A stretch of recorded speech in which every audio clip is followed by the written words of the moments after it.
a song for you. You're listening to Deep Purple Smoke on the Podcast. I will do one episode for each song the band recorded in the studio. However, this is a fan podcast and not band endorsed. It's more of a tribute to their long history, well beyond just the hits, and my way of giving something back to a band that has given so much to me. Let's dig in!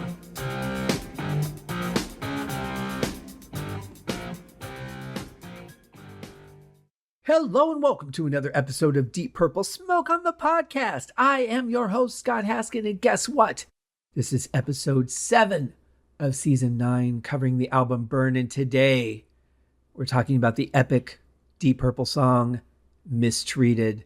Often said by fans to be one of David Coverdale's best performances on vocal. I would agree. It's absolutely fantastic. And interestingly, which I didn't know until I met him, but Graham Bonnet told me that this was the song that he sang at his audition for Rainbow.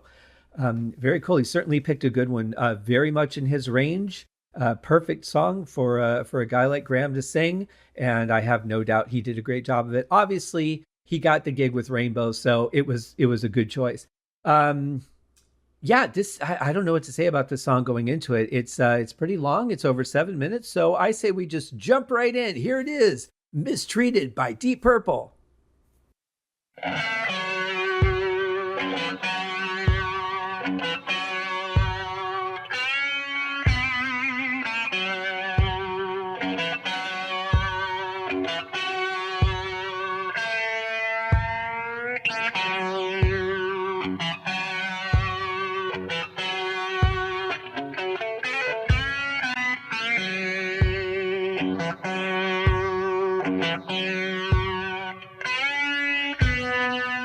This is the longest we've gone on a song I can think of before vocals have come in. This is pretty long. We're already 30 seconds in, believe it or not. And we're just getting Ritchie and Ian Pace just setting that pulse with the bass drum.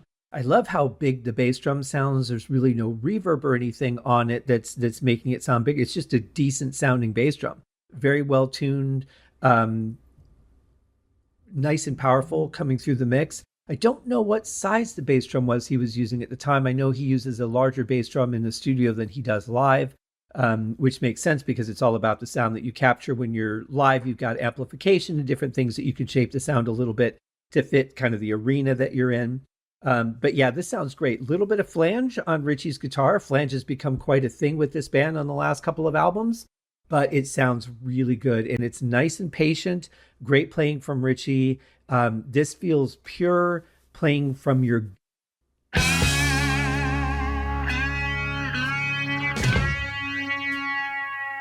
I've been mistreated.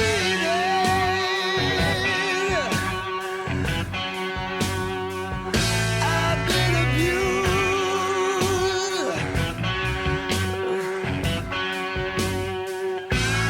I've been struck down, hoarded, baby. I've been confused.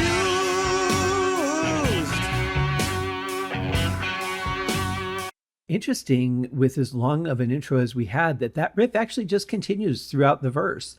Normally, even on shorter openings, there would be a different type of melody or riff underneath the vocal during the verse. But this is one of those couple songs. We've had another one on this album already where it just continues, and I think that's pretty cool. I think it was the other one, Sail Away, if I'm not mistaken. But it just feels good. Obviously, a very passionate vocal coming from David already. I like what Glenn's doing because he's playing a rhythm, but he's also doing a couple of fill-ins here and there. And he's not just playing the root notes. He's playing a root and then going up a note, which sounds really good. Just really nice that it's not just the same repetitive thing. I mean, you kind of don't know what he's going to play on each line. And I like that. I like the active, alive feeling of the song. 'Cause I know, yes I know, I've been mistreated. Yeah, yeah. Since my baby left me. these parts that Ritchie's playing through here are very much expressing the emotion I'm getting from David just on, the higher end of the note scale. Obviously, David sings very deep, and these notes just are really balancing, but enhancing that emotion, almost like a harmony, but not being a direct harmony in a way. I've been losing my mind.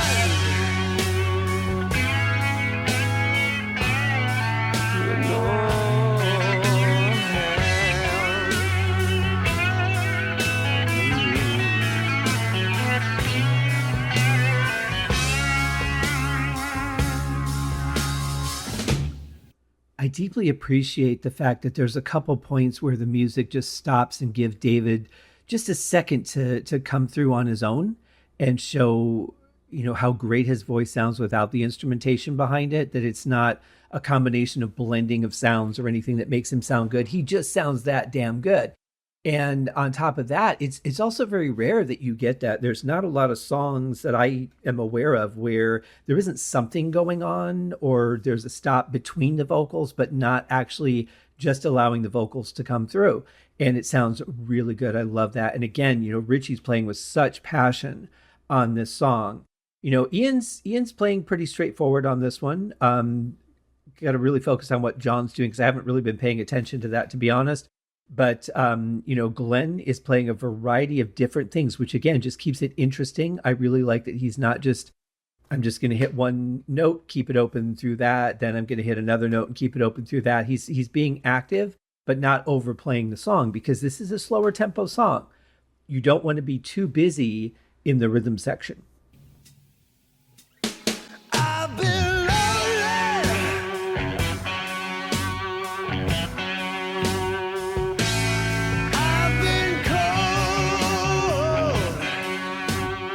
So Glenn's stepping it up just a little bit here. I can hear John's pretty much backing up Ritchie with some chords, which sounds really good. I like that it's not a consistent sound. I think about, keyboard players in the 80s, and a lot of times they just always had to have sound going on, right? They weren't leaving room for breathing or anything like that. They were just like, I've always got my hand on a chord or I'm playing some kind of melody or something, but I've always got to be doing something. And sometimes they would have 3 or 4 different sounds layered together. And that's fine. That's fine for that style. But I really like this, especially in a song like Mistreated, because having the song be breathable makes everything seem a little bit more dramatic. If the song was really busy musically, the vocals and the guitar would not seem as, I guess, mournful, painful, whatever the adjective is. It just wouldn't come out to the depth that it does because it would just be a very busy song and they're singing over it, but there's so much distracting your attention. Here, they're really knowing where to take their shots and where to step back and leave the room for the most important part of a song like this, which is the guitar and vocal, because the guitars are complementing the vocals very heavily and everything else is supportive. So those 2 instruments need to be the feature. I've been looking for a woman to have an hold. 'Cause I know, yes I know. That was a nice little burst from Glenn. I like that. That sounded good. He's really he's really playing some interesting stuff on this song, I have to say. I don't know that I ever really paid attention to what he was doing before because it's like vocals and guitar, while I'm playing the beat on my knees. And that's always been where I've looked at the song. And again, just another great reason why I'm doing this podcast, because I'm finding so much that I guess the best way to phrase it would be just kind of took for granted or took as, well, it's part of the song, this is the thing I need to pay attention to. So I'm really enjoying just finding the depth in all this stuff. It's great. Also, David has not let up. I don't feel like at any point he's kind of coming out of it, starting to feel better. Nothing. Like he is in this 100%. I've been mistreated. Yeah. Since my baby left me.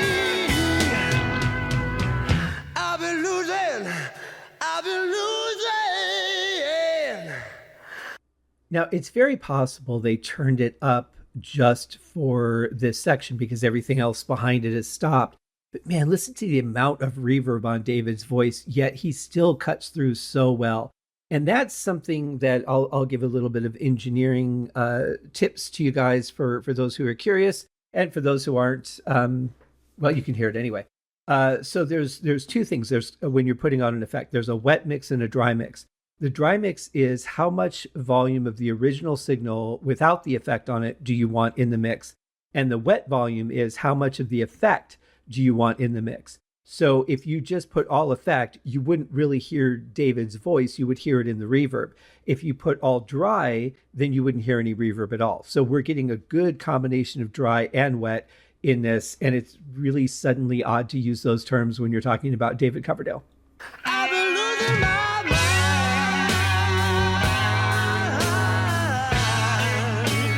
Baby, baby,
A lot of ways, this is such a patient song.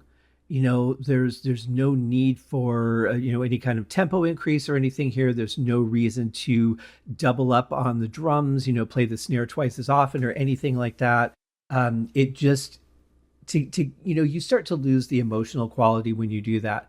I like that it's this tempo and really allows both David and Ritchie to just be pure emotion. Like here, these parts are just, you feel the sorrow in the notes on the guitar here. I like that. I also love what Glenn is playing in the background. Again, never really noticed it specifically, but I'm really enjoying it. And also how heavy his bass sounds, yet it doesn't throw the song out of balance. We don't have a hugely distorted guitar here. We're not cranking the Hammond at all. It should stand out a little bit just because the bass is gritty, but it doesn't feel like it's overshadowing the song. Part of that, I think, is because he's just not playing a rhythm.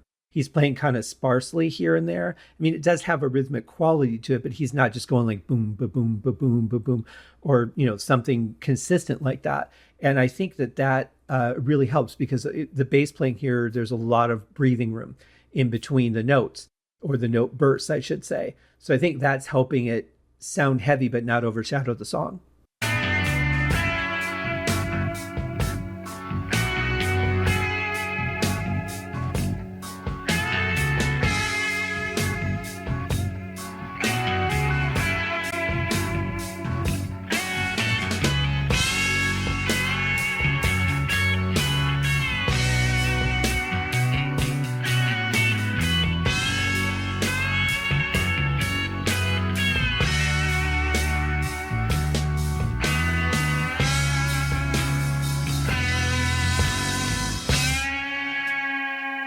I've been mistreated.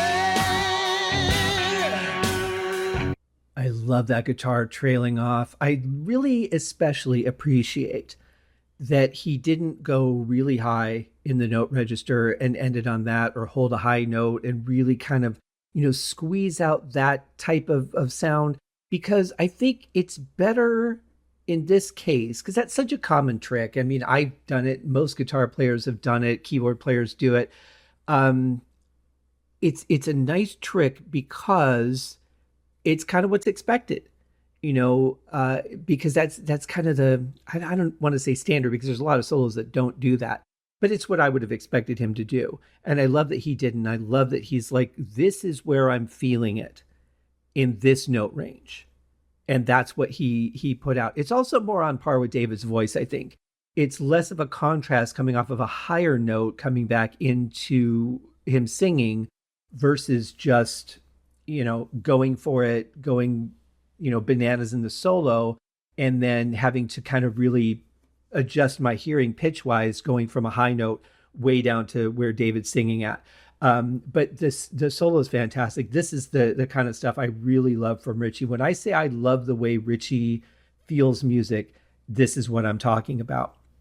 It doesn't have to be a ton of notes. It doesn't have to be anything but connection to the song, whatever that connection is, whether he's just connecting to it musically, knowing what it's about, or whether he's connecting to it because of what it's about, lyrically, I don't know. But whatever it is, he's bringing that story out to me as the listener. When I listen to the total package, I'm getting a incredible extension of what David's giving us when it's his turn to show off. I've been abused. I've been looking for a woman. I've been confused.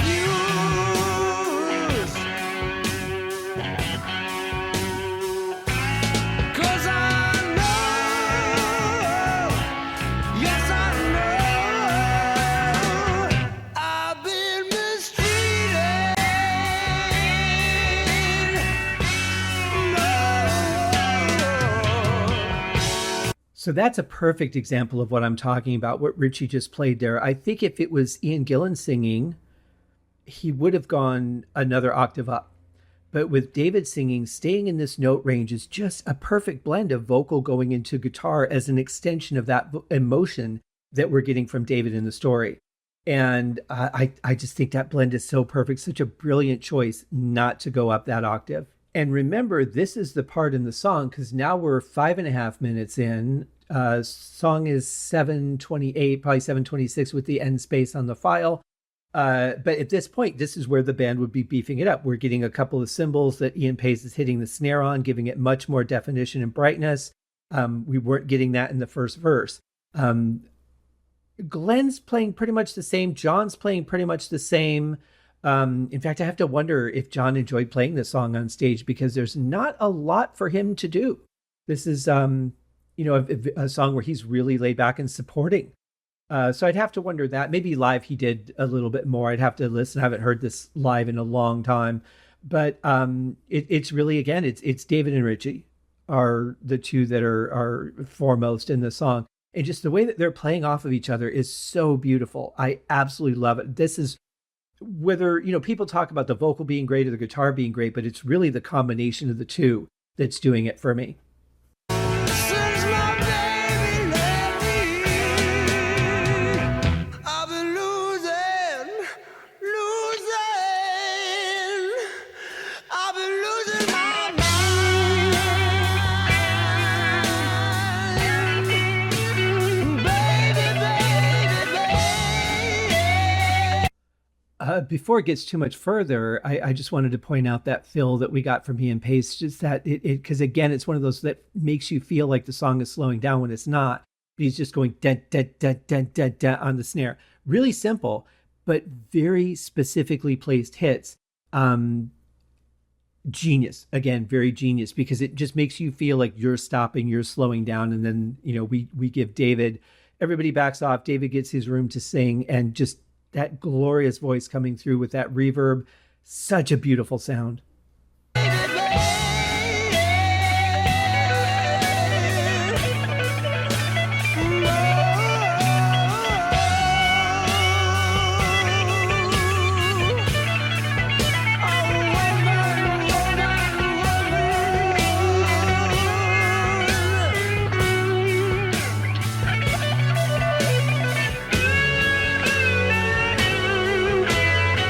So here you can see that contrast as the song opens up a little bit. And I think this is a fine place for Ritchie to change tactic and kind of really go for it as far as the pitch and the emotion he brings out goes.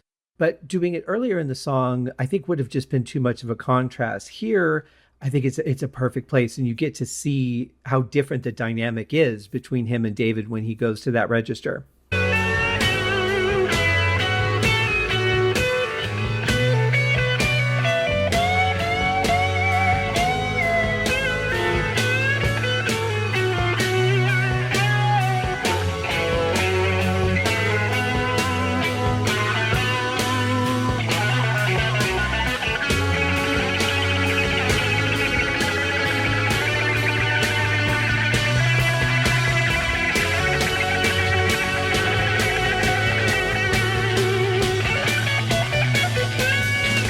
I love this. This is kind of that, Ritchie's just had it building up this whole time, and now it's just full on unleashed, let me get this out of my system feel. And I absolutely love that. Kind of like if you think about, a movie or something where somebody's just kind of dealing with something and then they just like jump in the car and drive down the highway, or any Rocky montage, in say Rocky 4, where he's like all pent up and then he goes for a drive.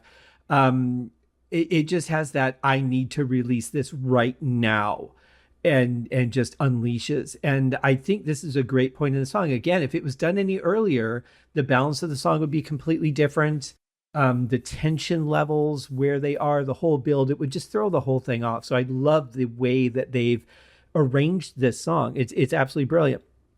In the background, we're getting these wonderful angelic sounds. I think Glenn is joining David. I would imagine he would be. I don't know why he wouldn't. But the sound that we're getting from them is very much in the background. That's going to come forward here in a second. Ian Pace doubling up the time. Now the song is a lot more active, and it really fits with what Ritchie's playing. I don't feel it takes me out of the emotion of the song, because again, we're just kind of following Ritchie in that, this has just been built up in me too long, and it's got to go.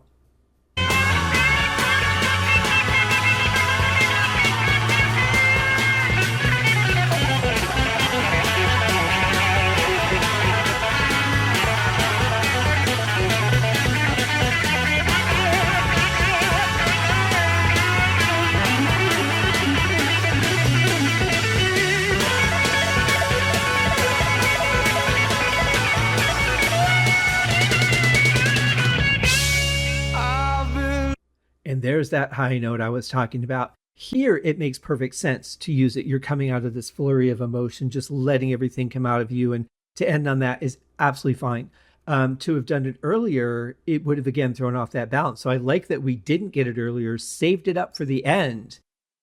It just works so much better here. And it works even more so because we didn't do it earlier. Or Ritchie didn't do it earlier, I should say.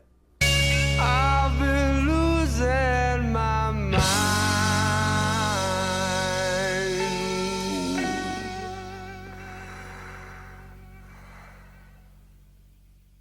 Excellent ending. I love that breath at the end, not just taking it in, but letting it out. Just kind of that I'm exhausted. It's out of my system where it needs to be. I'm, happy that I did this, and just let it go.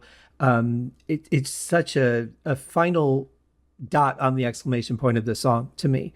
There's a couple, well, really a few times in Whitesnake where we get to really hear his intakes, or more his intake than a sigh, because he's usually when he's building in a breath to get ready to sing.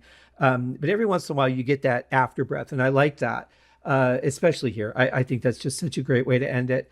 I don't know how John Lord felt about this live. The more I've gone through, I mean, obviously he's a little more active in the end when everybody kind of jumps in and takes the song up another notch or two. But overall, like throughout the majority of the song, what he's playing is very simple. And maybe it's a great time for him to take a break too. If they come off of like Burn and going to Mistreated or something like that, where he's really energetic and playing a lot, this is probably a good time for him to just kind of kick back a little bit during the verses anyway, and give him a little room to rest his fingers. But overall, just a fantastic song. So well constructed, great emotion, especially from Ritchie and David.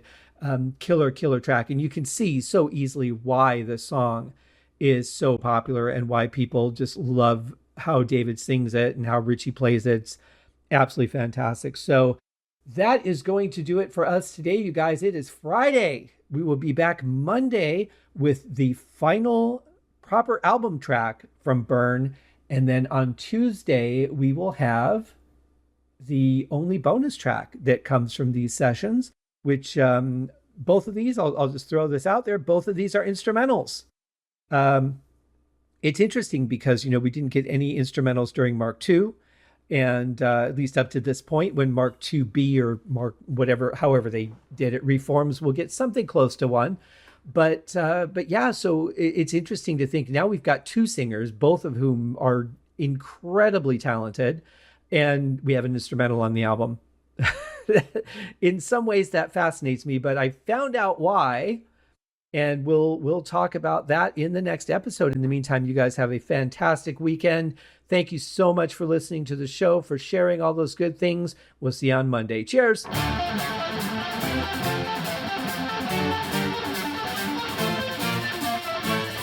Thanks for listening to Deep Purple Smoke on the Podcast, a tour of the entire Deep Purple studio recordings. Please remember to give the show a rating on Apple Podcasts or wherever you're listening. Leave a comment and tell your friends. I also have a Patreon set up if you'd like to support the show. You can also write to me at smokeonthepodcast@gmail.com. I hope you enjoyed the episode, and thanks for listening.